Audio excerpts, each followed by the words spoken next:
Okay, so we wanted to come and talk to you all because we are actually finally getting close to license application submission by the state of New York, which has taken a really long time. We've been kind of ready for a year now, and the state has really kind of like, you know, been very slow, but we now have been told on the meeting 2 days ago, the Cannabis Control Board meeting, that September is going to be when the final regulations are released. We have the second draft now, which we're told are probably like 98% finalized. Like the tweaks that are going to happen between this draft and the final draft are very minimal. And that application submission will begin in October. And this is the first time that the board has actually presented a hard timeline. To this point, there's been no timeline at all. Maybe the spring, maybe the summer. Maybe next spring, maybe next summer, yeah. So finally, we have, assuming they stick to that schedule, a schedule. And I think, as some of the members of this board know, we would appreciate a signed letter of support to include in our application from this body. I've also spoken with the Village of Ellenville as well. The property is not in their jurisdiction, but it obviously affects the village in terms of jobs, etc. So we want to show sort of as much local support as possible for the project. And I think, given that it's been so long and such a sort of long gestating, sort of interminable period of waiting, we thought it best that we maybe refresh people's memory about the project, because it's been a while, and there's been articles published in the paper, and we had a little meet and greet at Cohen's, but that was all a while ago now, and so I think to get it fresh in everyone's mind would be great, especially to answer any questions you all might have about concerns, comments, just clarifying anything, and we're going to answer as much as we can answer, whether it be like 30,000 foot view stuff or granular details, and there may be a few things that we can't answer until we see the absolute final regulations in September, but I think we have a pretty solid grasp of the concept, and so we want to show you kind of what we're looking to do at Joe's lovely family property. And I think the first view, so we put together these renderings many moons ago, and I think while there are some scale things that might change in terms of like the size of individual buildings and greenhouses, the general concept remains exactly the same. The regulations came out and spelled out slightly different, slightly more restrictive sizing on the operations. So we are going to have to scale it a little here and there, but this gives you a very good sense of, I think, the overall ethos and kind of direction. And this property, with the multiple tax lots included, is about 140 acres that spans all of the Kelly Sand and Gravel and Kennedy properties on the east side of 209. So you can see here, this kind of like lime green area is the boundary of the property. This represents this. There's a drainage ditch beyond the white barns that are, I assume we all know, and then there is the Sandberg Creek back along this tree line here. And I think the best way to kind of describe the plan here is this is going to be a cannabis cultivation and processing site. It'll be a farm for growing cannabis, and it will also be a facility for processing that product into finished products. So gummy edibles, cartridges, pre-rolls, jarred flower, and any other kind of sort of edibles that we intend to produce. But we also want this to be a really kind of like a one-of-a-kind.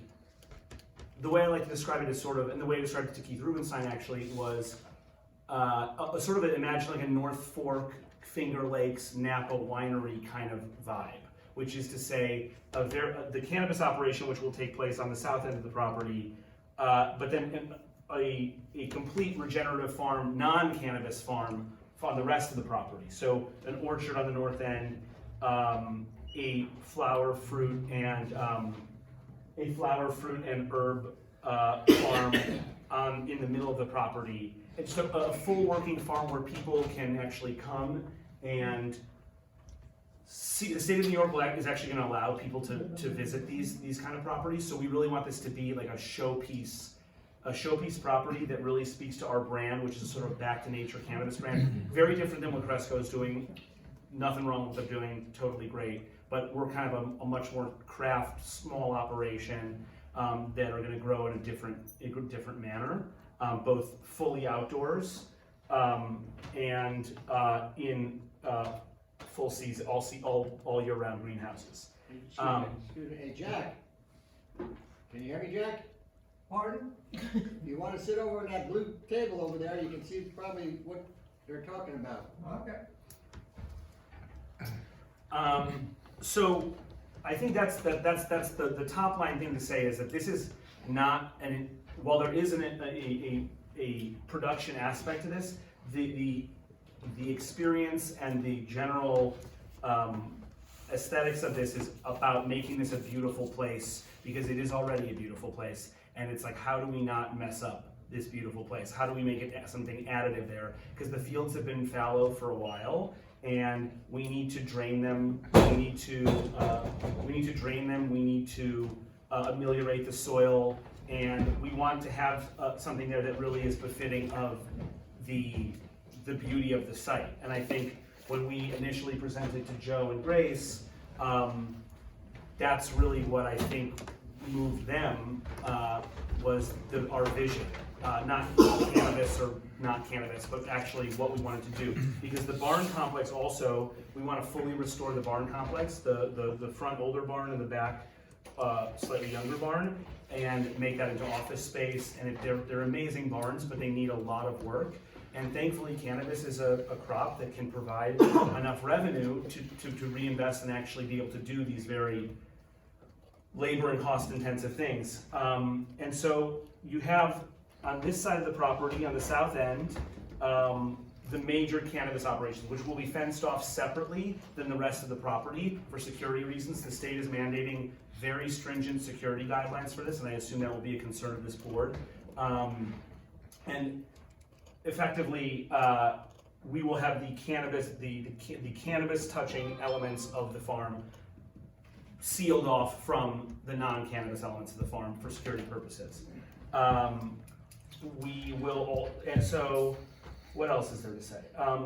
It's a Class A DEC stream. We can't do anything within 100 feet of the stream. We don't plan to. The property is very large. It is more space than we need for our just the cannabis purposes, but that's why we like the property so much. And it provides kind of a palette, a blank slate to do all these other kind of regenerative farming practices and make this very beautiful, potentially public-facing venue.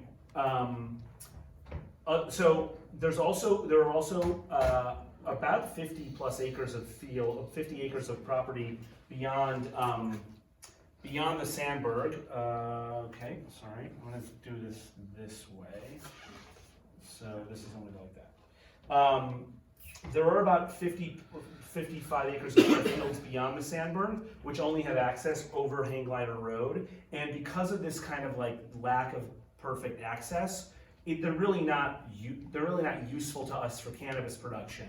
But what we want to do, we have a lot of ideas on what we want to do with them, and I think one of the ideas is trying to turn it into like possibly public nature preserve, bird sanctuary. I know that Keith Rubenstein in Somerset want to take the rail trail and jog it over to 209 for the duration of the Neville property. And I think a really interesting that we could do is bring it back once the Neville property ends, bring it back along Hang Glider Road and have it connect back through the back of our property, and have this be a beautiful like walking paths, trail, part of the public facing element. And so really in terms of our farming purposes, we're talking about the land between 209 and the Sandberg, which is this wedge here. We have taken immense care, I think, to think about this. We are residents of this community, we are taxpayers here, we are fully committed to this community, and we have taken a lot of effort to make this a thoughtful plan that will be, I think, received very well and befitting of a location as stunning as this is. Our production facility, again, scale notwithstanding for a moment here.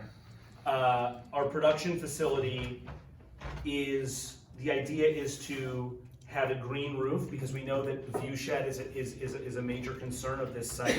And I think the spirit of the zoning is such that you don't want a steel mill or some sort of horrible industrial operation on that site. And our project is the furthest thing from that. And we want to have the greenhouses, which are gonna be gutter connected, top of line greenhouses, and in the middle, what we call a head house, which is a facility that takes product in, so nothing ever has to be removed, taken off site. Everything comes in the head house and is processed, trimmed, dried, cured, processed, and into products and jarred. And we want to have a green roof there. We want this to really kind of, as much as possible, disappear into the landscapes, especially from up on Route 52. And I think this is a good way to do it. And the barn complex, and I should also say about this image, one of the things that I think this demonstrates is that it's very easy to build a big, ugly factory. And I think there are a lot of cannabis companies who aesthetics are not important to them. It is very industrial, very corporate, and you're gonna get a big, ugly, giant Amazon warehouse, effectively, that happens to grow fully indoor cannabis. Well, our whole thought was, well, what if we did this? If we want this to be a public-facing thing, if we want this to be something that really speaks to our brand, how do we take what is possible and commit more capital to making it really beautiful instead of just the bare minimum? And so that, I think, is what you're seeing here. It looks a lot different than a lot of other cannabis facilities. And then the barns. So I'm trying to give you guys a sort of multi-season view here. We have autumn, we have summer here, and we have spring here, but the barns are really important to us. This is a farmed product. These barns are iconic. They, I think, should be made re-glorified, and we want to do that. So I think the idea being that the front barn, which is older and in sort of rougher shape, would become a seasonal, like, farm stand, kind of like not year-round, fully weatherized structure. And then the back barn, which is in really good shape, we had a barn restoration expert come down from Saugerties. The idea for the back barn is to actually make it a fully weatherized, year-round office space, like our main offices. So this is kind of a rendering of what it would look like, and then you have the facility back in the fields in the back southern portion of the property here, which is this. What else to say? So you mentioned spring, fall, summer. Yeah. I had written myself a note here, wintertime with a question mark. So what goes on in the wintertime? So only our indoor greenhouse operation run through the winter. Fields are recovering. Really only greenhouse space is going to be utilized. Okay. But you can do it year round. So Yeah, you can get about 5 harvests a year in a greenhouse. I guess the other piece of it I was thinking about with wintertime though is, what about the other space parts of it that you were talking about that are not part of your, growing and manufacturing space? Yeah, I mean, this is going to be a working farm. We are going to hire non-cannabis farmers to farm the non-cannabis portion. What they do in the winter is what most farmers do in the winter. This is not, the barns will be our offices still in the winter. We're going to have, there will be product to be processed in the cannabis facility. We will have harvests during the winter. During the winter. And that'll need to be processed immediately. So it is a year-round operation. Okay. There are times of the year when the harvests are bigger, when you harvest your outdoor crop and your indoor and your greenhouse crop simultaneously, and then you'll need, all hands on deck. Exactly. So, So can you explain the outdoor grow and the indoor cultivating and processing? Explain what acreage you can use outside and what you can use inside, and how many buildings you're gonna have inside growing. So the indoor space is 30,000 square feet of growing space. So that'll be under greenhouse lighting and the sunlight. That needs about an equivalent of 30 to 40,000 square foot of processing space, in addition to separate spaces for the outdoor product to be processed and the indoor product to be processed. So everything will be processed in the same building, but it all has different sections. hermetically Boarded off, sealed. yeah, hermetically sealed rooms so that you don't have cross-contamination from outdoors to indoor product. And the outdoor section is only in the summer, really only have the summer season to grow outdoors. 2 harvests. Yeah. And what acreage can you harvest inside? So outdoors, 100,000 square feet, so just over 2 acres. And obviously, an acre is 43,000 and change square feet. So 30,000, but the license we were applying for, which is the composite outdoor greenhouse license, gives you a maximum outdoor growth, fully outdoor of 100,000 square feet and a maximum greenhouse of 30,000 square feet. There are other license types that will allow you to only grow fully indoors, like Cresco's doing, fully outdoors, or fully greenhouse, but we like the composite license because we think it's the most interesting. That's what I wanted the board to hear, is Yep. what actually is the process, and there are, sounds like 2 or 3 different processes, and this is the one you're choosing to do. I have a few questions. Yeah. Of course, bringing jobs into the community. Any number that you can give us, that won't hold you to it, just Yeah. future, I'm sure things will change, but So the number that we feel comfortable stating is in the neighborhood of 50 jobs. Now that, 50 full-time jobs. That can swell seasonally. So in the summer, if you have 100,000 square feet of outdoor flower that needs to be harvested, you're gonna need to, there's a very good chance you need to have some part-time labor to come help do that, because it is How do you harvest it? Sorry? How do you harvest it? Just chopping it down. With a scissor as opposed to, it's not a mechanical process. No, no. You're sending people into the fields Yes. and they're Yes. picking the blossoms or Hands. whatever you're doing out there, Yes. but it's hands up. didn't Oh, you see yes. Mr. Miyagi cut? You sound awful educated. Well, you have to do a little research. And then you said you were gonna have some retail space there. Is that retail No. space? No. No retail space, No, okay. we're not legally allowed. So you're not gonna sell any product, you're gonna manufacture, Process and ship out, okay. Correct. We're not allowed, the state of New York has basically tiered the structure of these licenses as such, with the exception of seven multi-state operators a la Cresco that have been grandfathered into full verticality, which is to say cultivation, processing, and retail. Everyone else in the state, besides these 7 large companies, can either be cultivators and processors, or retail. Retail's totally separate. So we can only do cultivation and processing together. Those are the only 2 you can do together.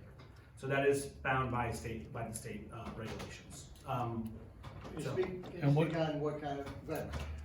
what are you doing about a water source? So the property's on a huge natural aquifer, and there's multiple wells.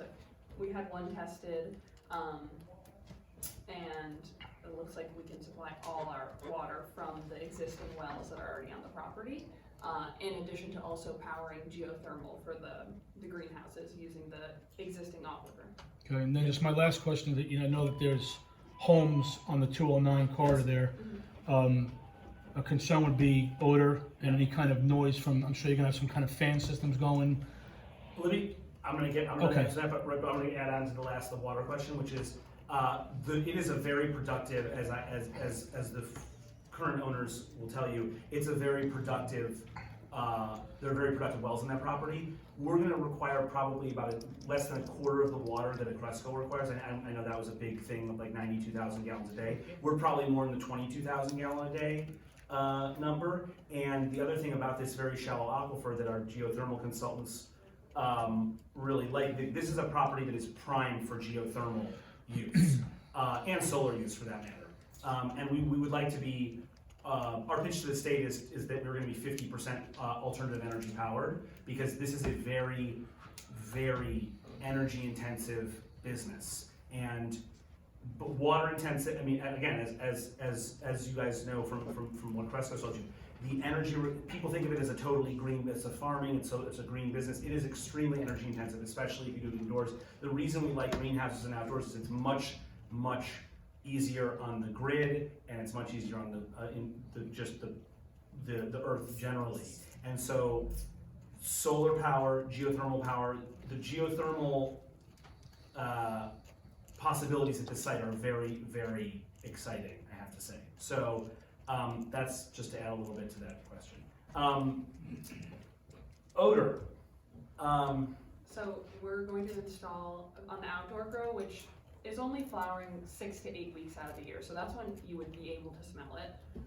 We're gonna install this system that's called FogCo that they use on like industrial dumps. And it is essentially just like a fine mist that sprays over the operation, and then it takes the particles and they drop to the ground, so that even if you're in 10 feet of their property, you can't smell. Imagine a giant Febreze, like when you take Febreze and the aerosol particles trap odor, that is exactly what it is. It is used. But non Yeah, it's an ionized water. It is odorless. They used to make an odorized version, but people were sort of like, why would we don't want to smell like fake lavender smell, you know? So now it's just an odorless version, an odorless ionized water, and it is extremely effective.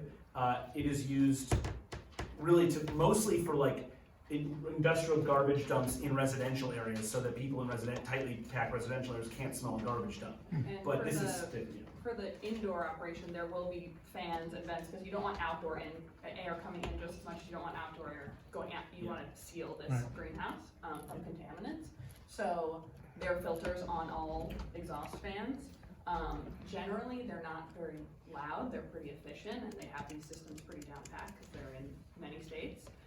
So I don't think there would be much of a noise consideration for fans or exhaust systems or anything like that. Especially given the scale of this property. I mean, this is a very large property. It's one of the reasons why we love the property is it's going to give us this kind of, as I said, it's a sort of a canvas to paint on. But the odor issues, generally cannabis odor concerns are in dense residential areas where there's multiple cultivators, and where there's no mitigation, no attempt to mitigate these things. And again, I think we've taken a lot of steps to try and make this palatable to neighbors, and we've spoken to, I mean, almost all the neighbors at this point. Good.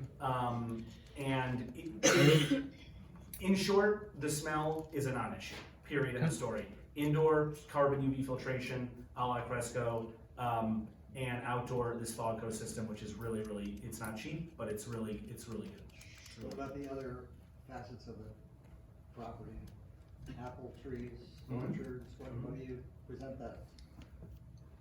I mean, it's. Is it a plan, or is it a thought, or not gonna do it, you're gonna do it? It is a plan. It is a plan. This is our entire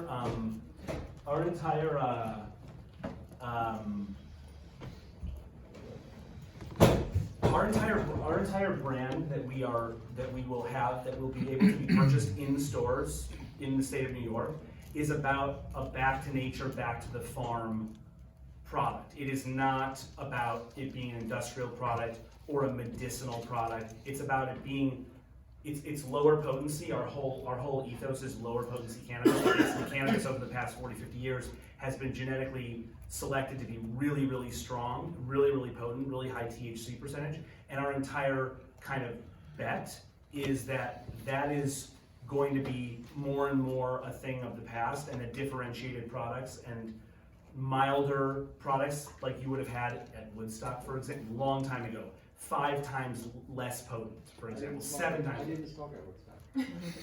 You say that to me. I He don't was mind. down the road from I was Woodstock. there from the beginning to the end. You didn't inhale? Or you didn't? I might have had- He was down the road. I might have had like a contact high.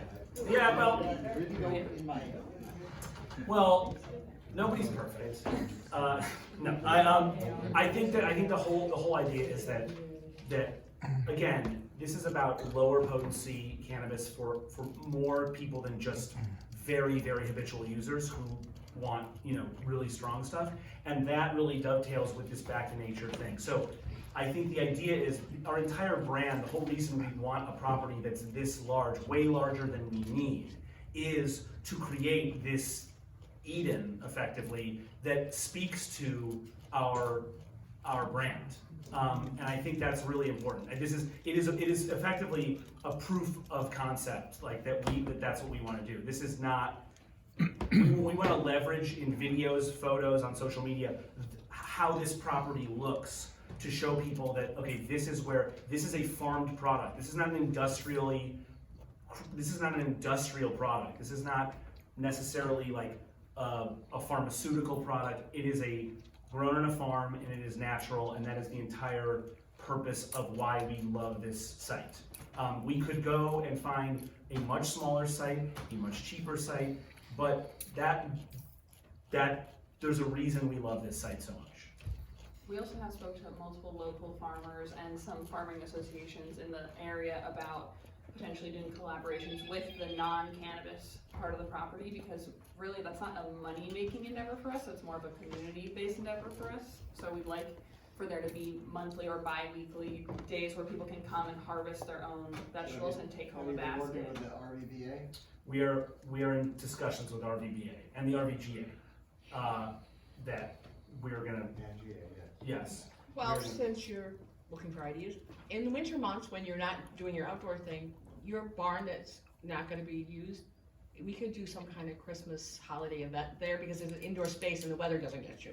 And I will see you on that. Listen, That front barn Yeah. really is an event space. Yes. Yeah. Like the perfect Yeah. event space. Because we don't have a lot of large indoor spaces where we could have maybe we have arts and crafts and they sell what they make for the Christmas season or whatever, but it's just something I was thinking of. let's say this, we wanna be good neighbors, we are your neighbors, and we wanna be good ones. And, Grace and Joe live nearby, across the street, and so do a lot of other people we know, like Scott Little, just on the other side on the south end. And these are people that we know in our community, these are people that provide us services, in the case of Scott Little, for example. And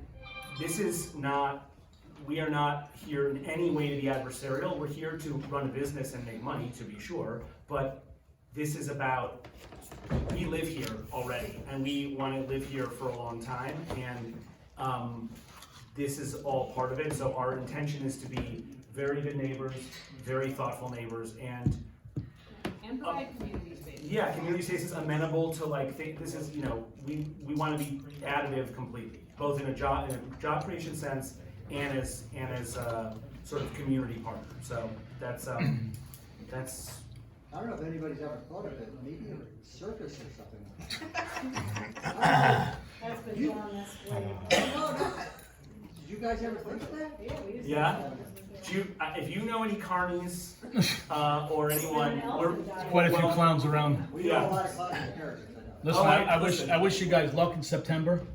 If it doesn't happen in September, what's next? So you can appeal if you don't receive a license, but also the way they set it up is that if you submit an application and there's incomplete parts, you have 18 months to fill in any requests that they have if they have questions. And then also you have 18 months to get zoning approvals, other, building approvals for the site before you actually get your operating license. So there is a period of time where you can amend your application. You can provide interest at any point within that time period. Obviously, we'd like to get moving sooner rather than later. But an outright decline is unlikely if you have a complete application. Yeah, and I Do they think have like a certain amount of license to give out? And, oh, they don't, so it's They're just, doing rolling applications. it's a rolling application. gotcha, okay. There's presumably there's like a top line number of square feet of flowering canopy space total in the state that they're looking to achieve, but nobody knows what that is. So you don't have an inside feeling on, Our inside feeling is that our application is gonna be very compelling. okay. It'll be more compelling with a letter of support from you folks. And I think that, You heard that? You heard that. It's recorded. I heard, I just said you'll get I one. didn't wanna, get too excited. Can you do a cartwheel real quick? No, that's for the circus people. Yeah, I mean, I think we're in a very good position. I think we're like very much in line with the sort of like the regenerative sustainability bent of the state. And I think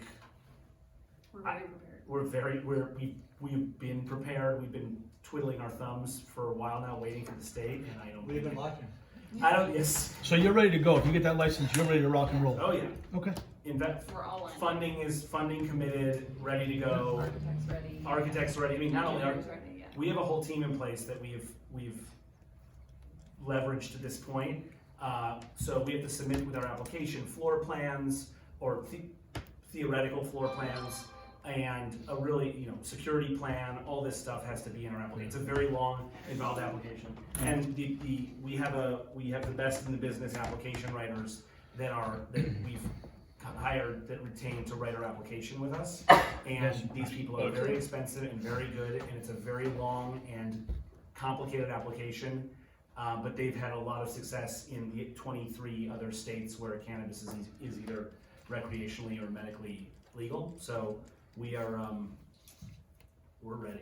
I wasn't gonna ask you about financing. First of all, it's not about business, but second, if you're putting all this money and effort into it, you must have the backing you need already, so We have already put a lot that's of good. I'm effort glad to hear into that. this. We're not sitting back waiting for No, hope and dreams. no. It's very obvious that you've put a lot of thought, effort, with the renderings, the drawings, your marketing. And the fact that this has been fallow agricultural land for how many years now? 102. No, fallow? How, no, I'm saying it was bought Yeah, no, fallow for at least 20? since hits left. Since, I didn't even count hits as agriculture. Nobody fully can tell me what your hits left. Nobody fully I just remembers found your the hits. papers the other day. Oh, you did? Let me know. Okay, great. So, I guess I'd say about 2006 or 7. Okay. something like that, because we used to take my kids to that I show. just happened to be on the town board then. They started in 19. Okay. Yeah, we can then. Yep, so Good luck to you. I hope that you're successful in getting your application in and you win. I think, you've given a lot of detail, a lot of thought to the beauty of this. It's agricultural land, keeping it agricultural and the tough times that agriculture must go through these days, and, using the cannabis as the revenue driving source to get the rest of it going. I'm very impressed with everything that I've seen and heard and all the times that you've presented and discussed and everything, and I hope that you're very successful in making this happen. It's unfortunate that cannabis is agriculturally one of the only, at a scale short of super industrial, that it's one of the only crops that really Makes money. that makes money these days. But it is the fastest growing industry in the United States, for a reason. So, there's a huge opportunity here, and I think this community, for jobs, for good jobs, fully benefited jobs, it's a really good opportunity. I think the tax assessor is gonna have fun in reassessing the value of the land. Yeah, once you that's move in less too, exciting, right? but that is true. Yeah, but that's, the dispensaries will provide, if there is a dispensary in the village of Ellenville, for example, that'll provide direct tax, based on the sales, but the. Your real estate tax. Real estate tax is where we, Yeah, so. awesome. Excellent. Thank you. Anything else? Thank you so No, much. thank you very much. Thank you. Can I say anything? When this first happened, I think I can speak for Joe a little bit too. I wanted nothing to do with this. I think they remember that. We We do. met down in the barn, because I was reading all about California, the things that were this or that, believe in all that. But these two people know what they're talking about, very professional. And I have the utmost trust in them, I believe Joe does too. And I think they're really going to do good for this community. And we need some new blood in here, and this is good blood right there. So, I agree. Excellent. Thanks, Grace. Thank you. Thank you for the presentation. Thank you, and Thanks so much. we're Good around luck to to you. answer any questions, Yes. and as we get more answers, we'll fill you in. Okay, Thank you. thank you.